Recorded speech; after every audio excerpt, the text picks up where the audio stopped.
going to Eskom, I work as a consultant. I think the most important thing you have to think is to say first, what is the question you are trying to answer? The first one, of course, is that everything we're doing to Eskom is to pretend as if actually there's a real thing around how the cost base was the reason why we ended up here. We all know the reason we got up here is because people are stealing. And I think we haven't gone in close enough to that question. To say, actually, because we are circling it around about if we break it up, then things will be better. Eskom bled billions and billions and billions because people were actually literally going in and actually taking. It had nothing to do with actually the structure of Eskom. Sure. I think that's the one. To interrupt you very briefly, I was staggered that the size of Eskom's interest payment this year is its total debt 10 years ago. And that 10 years ago, Eskom was impressively profitable. So you can break the thing properly in a fairly short space of time. And then the second thing, of course, is I wish we would not sit so much around the question of Eskom itself, because we are quite concerned about how do we save Eskom. Eskom actually exists here to provide power, to keep, and people say, well, to keep the lights on, as if actually the only way we could keep the lights on is if this conglomerate actually survived, and that we will spend every cent we've got to the last one to pay for Eskom. Sure. Right? But actually the world is moving on, it's moving on quite fast around how people provide power, including actually democratizing power in a society that we've said we want to include people in power generation in all economic sectors of the economy. So if I think about, just this idea of, of how we've already signed some agreements about renewable energy and low carbon footprint, which is coming in. Why is it that we are actually not thinking about how do we actually use the opportunity now of the breaking up, as it were, to actually bring people into their own generation of power? The government is spending 200 billion, in which it will underwrite or guarantee these IPPs.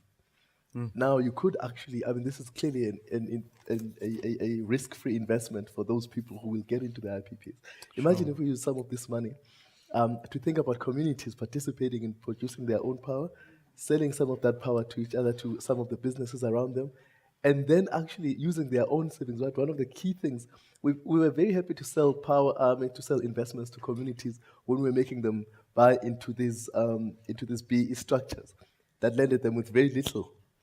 So they have that money. How can we actually make sure that they can produce power and that they actually are participating in a very important sector of our economy that we think is going to grow, that of course it will grow.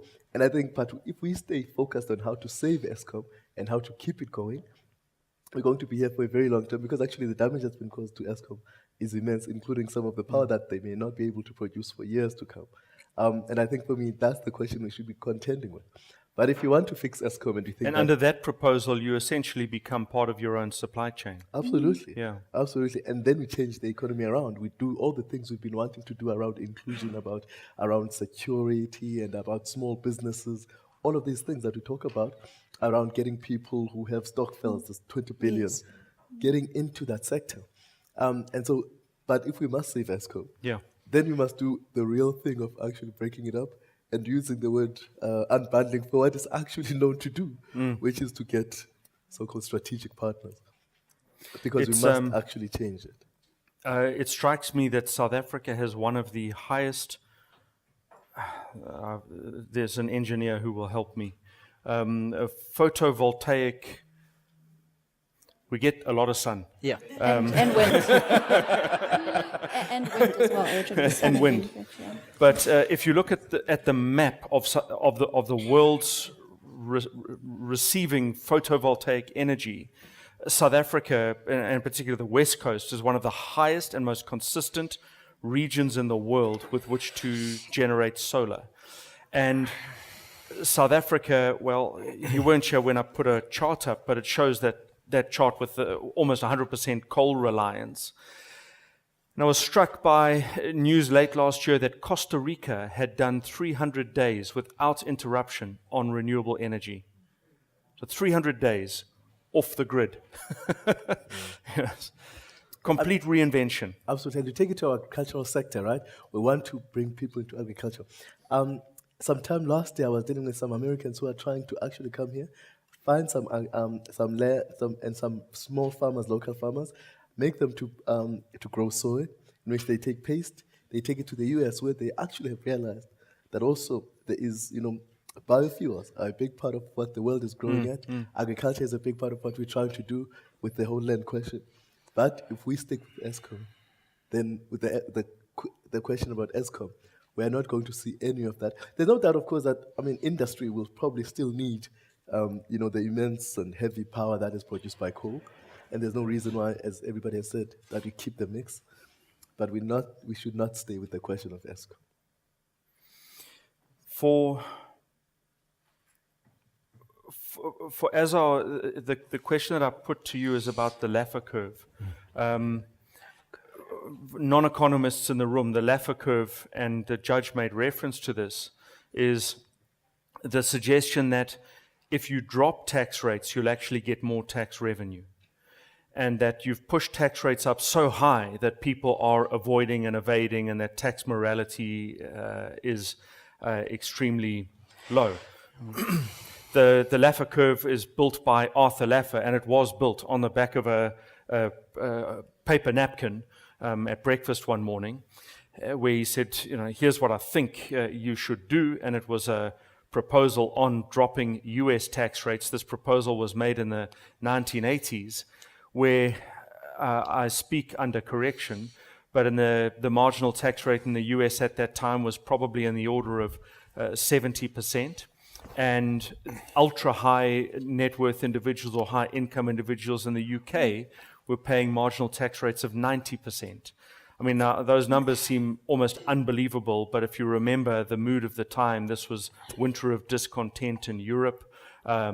Labour governments were ruling the roost, and Labour was very strong in both of these places. So it was unsurprising and common that marginal tax rates were exceptionally high. And then it was Margaret Thatcher and Ronald Reagan who came along and said, well, we're going to change this. We're going to drop tax rates. We're going to liberalize. We're going to deregulate. We're going to privatize.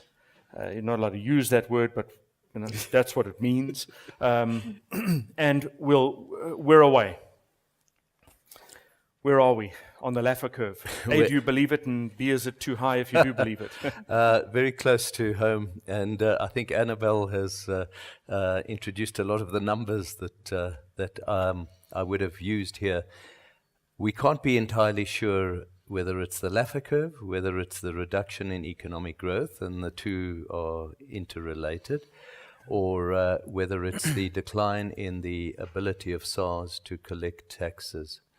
And the fact is that if we had the same tax buoyancy as we had 3 years ago, we would be currently collecting around 40 billion rand more in taxes, which is more or less the same amount that we've run short in here. Which of them is it? I have a sneaky feeling that the Laffer curve did kick in significantly when they raised the top marginal tax rate from 41 to 45% in 2017. But we can't be sure that those other... It's a nice study for a student to do. How much of it is Laffer curve and how much of it is lower economic growth and how much of it is the deterioration in SARS.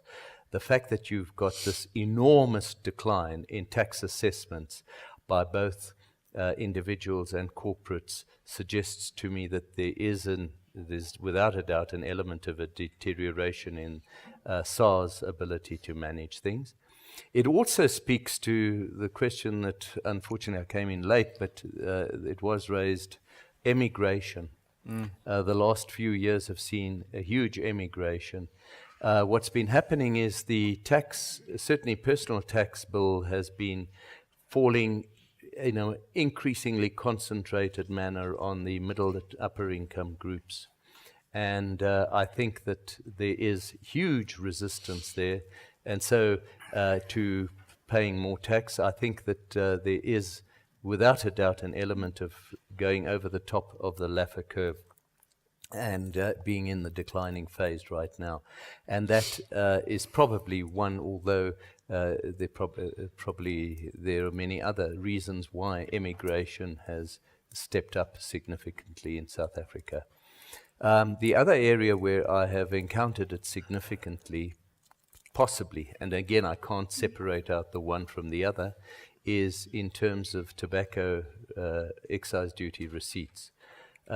We at Econometrix did a study, an Econometrix study for BAT, which showed that the revenue from excise duties has fallen by nearly 2 billion rand, had fallen by nearly 2 billion rand over the past 2 years, despite the fact that the actual excise duty had been increased. But now, how much of that was Laffer, or how much of it was illicit trade in cigarettes, the abandonment of mechanisms through which to monitor illicit trade? The fact is that 40% of cigarettes are now sold illicitly. In the townships, you can buy a packet of 20 cigarettes for 10 rand, and yet the excise duty on cigarettes is 17 rand 85. And it's gone totally against the whole concept of raising excise duties to try and get fewer people to smoke. In fact, more people are smoking now in South Africa than ever before because they're buying most of cigarettes illicitly. We've had a lot of risk off last year. We saw equity markets see a near 20% correction in the last quarter of last year. We saw massive concern about global growth, higher US interest rates. This year, with a very dovish Fed expectations in the markets, there'll be no US interest rate hikes. Things have subsided a bit, but I think the Ramaphoria, we have to then turn domestically as well for the currency. The Ramaphoria, which faded quite quickly last year when there was a realization there wouldn't be immediate efforts to eradicate corruption, to prosecute people, to get the money back, to, perhaps privatize, or many other facts that people were expecting to happen quite instantly, coupled with, obviously the risk-off in global markets. If you turn, to South Africa, when we start to perhaps hit a flywheel of really good SARS efficiency, good returns, when we start to eradicate this corruption, we see people being prosecuted, most importantly start to see money returning that has actually been stolen out of the system, rebuilding business confidence. And one of the strong correlations you see globally is when government finances deteriorate, enormously business confidence deteriorates. So you saw that repair under the Nelson Mandela years, those 5 years of repair to government finances. We start seeing that in South Africa. It's going to take a while for South Africa. It's not going to happen this year, unfortunately, either. It's going to take probably, we had last year, this year, maybe another 2 or 3 years. Then we position ourselves for the strength of economic growth that we had in the 2000s once we repaired ourselves structurally. If you look at the numbers, they don't answer the question and they don't go far enough. If you think Eskom, for example, is one of our biggest things, because the minister made a very strong point at the beginning. We're supporting Eskom, but we're not taking on any of its debt. I think he was signaling something important there, that we are not increasing our debt. We're not taking on more debt. We're not going to help them in such a way. So he wanted to be very clear about we are trying to manage our debt and it's going to stabilize. Now it's 60%. The last time I heard it was a number less than that. At some point we were stabilizing at 50%. We're now stabilizing at 60%, much further than that. And we are borrowing at $1 billion a day, $1.6 billion a day, he said, except for the days we don't work. And all of these things, and everything is actually, it seems to me, falling out of bed. We are not actually meeting all the targets we've been meeting. And if they continue in this way, if I was Moody's, it would be very clear that you are now taking on the risk yourself. You know what I mean? You're going to that place that they did in the US and everywhere else when they didn't call the thing a thing. But unfortunately, I guess I wouldn't encourage them, right? Because if they downgrade us, then they will bring about the very thing that they are worried about, which is our inability and that big cataclysm. But I say the 6 because I think... No, you said 6.5. The 6.5. What's the half between friends? But I think that the point is that, the language is good, it's strong enough.